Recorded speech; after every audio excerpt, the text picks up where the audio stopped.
It's part 15 of our interview series with the Little River Band, Beeb Birtles, Graham Goble, and Glenn Shorrock. There's always been a sort of brotherhood between them and what the Beatles were doing. They never compared themselves to the Beatles, but they were huge Beatles fans. And that's what we're talking about in this segment. You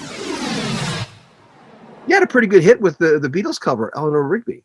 Yeah, I mean, that's to this day, it still gets airplay in Australia. It's like hugely popular and influenced a lot of up-and-coming bands from around that time, you know. I mean, Zoot started off as a teeny bopper band, but then we started all this music like Led Zeppelin and Black Sabbath started coming along, being played on the radio, and we thought, well, we're going to have to, we have to change our music to, keep up with the times kind of thing. And so we started, this was before we were even writing our own original material.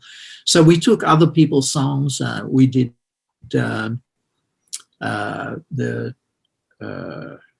Loving Spoonful, Summer in the City. We did our own version of that. Lots of songs. And Eleanor Rigby was one of them that we turned into a kind of a real riffy hard rock version.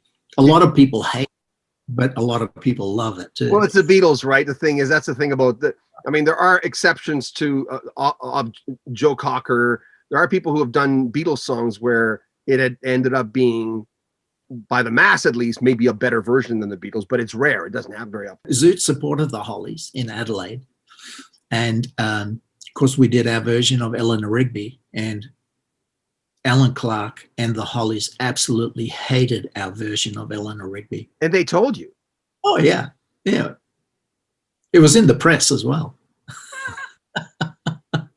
Sells concert tickets, though. That kind of stuff sells concert tickets. The first time Little River Band went to Europe, who did we support? The Hollies. Oh, man. Yeah. Yeah. Did you remind them of that?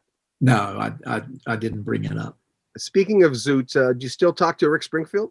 Yeah, actually, Rick and I have been writing some songs together for a new Zoot, possibly mini LP that might come out. We're actually supposed to be going to Australia in October of this year to do a tour.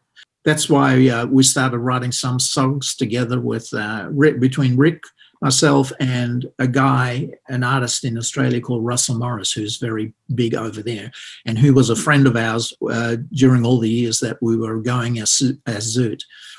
So we're trying to write some new material for it's a new project.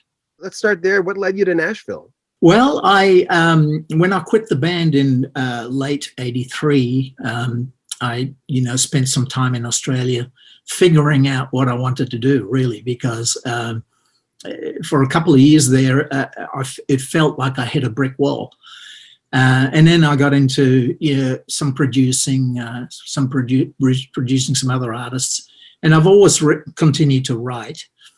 So that's what I did during the day, kind of thing. But really, for the most part of it, I spent that time, watching my two daughters grow up.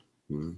And but all the I felt within myself that there wasn't much more that I could do in Australia, having been in Little River Band. And so I started badgering my wife, saying, why don't we move to the States? And she never really wanted to, because she loved her life in Melbourne. Yeah, she's from Missouri. But it actually took a tragedy to get us to move back to the States, and that was that her father was killed in a car accident. Oh, my.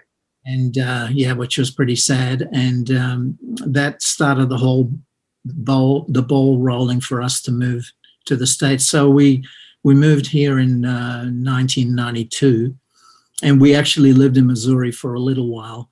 But I was drawn to the Nashville community of songwriters, feeling that I still, could learn a lot more about writing lyrics and all that sort of stuff.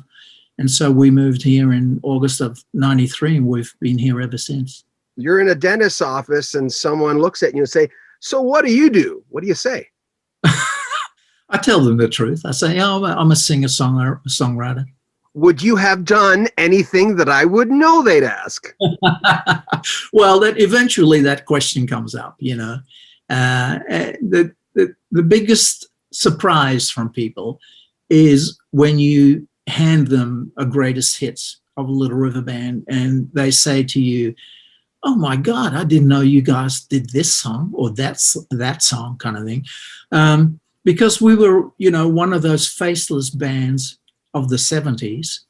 No one individual really stood out except for maybe Glenn Shorrock, our lead singer, who was the voice of Little River Band.